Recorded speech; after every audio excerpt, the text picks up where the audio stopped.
శ్రీ గురవే నమః. మేం ముగ్గురం కలిసి భగవద్గీత గురించి చిన్న స్క్రిప్ట్ చేస్తున్నాం. మా ముగ్గురిని ఆశీర్వదించండి. జై శ్రీకృష్ణ, నా పేరు ప్రశ్న. జై శ్రీకృష్ణ, నా పేరు జవాబు. జై శ్రీకృష్ణ, నా పేరు భగవద్గీత. ఏమండోయ్, విన్నారా? ఈ అమ్మాయి పేరు భగవద్గీతట. పుస్తకం పేరు పెట్టేశారు. అది పుస్తకం పేరు కాదు, దైవ గ్రంథం పేరు. ఆ పేరు నీకెందుకు పెట్టారు? ఎందుకంటే భగవద్గీతలో ఉన్నవన్నీ నా శరీరంలో కూడా ఉన్నాయి కాబట్టి. నీ శరీరం భగవద్గీత? అవును, నా శరీరమే కాదు, మానవ శరీరాలన్నీ నడిచే భగవద్గీతలు. అయితే పంచపాండవులెవరు? పంచపాండవులు మన పంచేంద్రియాలు.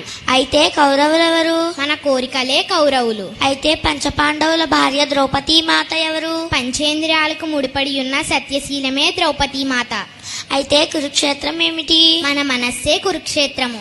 అయితే శ్రీకృష్ణ భగవానుడెవరు? నాలోను నీలోను ఈ విశ్వమంతా నిండి ఉన్న జ్ఞానమే శ్రీకృష్ణ భగవానుడు. భగవద్గీతలో ఏమున్నాయి? 700 శ్లోకాలున్నాయి. అందులో మొదటి శ్లోకం ఏమిటి? అందులో మొదటి శ్లోకం కూడా నీలాగే ప్రశ్నతో మొదలవుతుంది.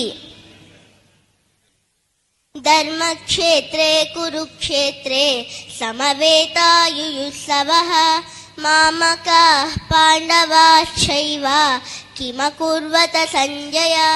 ఈ శ్లోకం అర్థం ఏమిటి?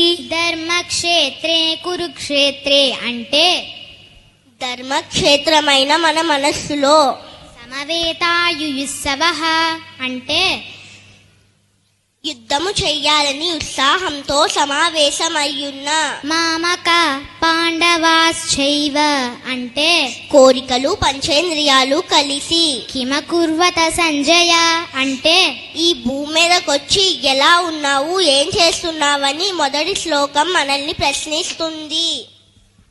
అవునా? భగవద్గీత మొదటి శ్లోకం మనల్ని హౌ ఆర్ యు అని ప్రశ్నిస్తుందా? దీనికి నీ జవాబేమిటి? యత్ర యోగేశ్వర కృష్ణః యత్ర పాదోదనుద్దరః తత్ర శ్రీ విజయోద్భూతిః ధ్రువా నీతిర్మతిర్మమ. ఈ శ్లోకం అర్థం ఏమిటి?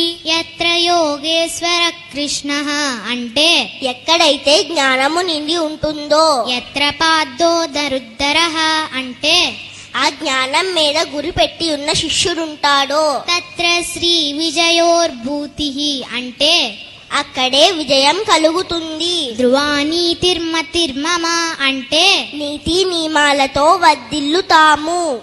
భగవద్గీత మనందరికీ పెద్ద దిక్కు.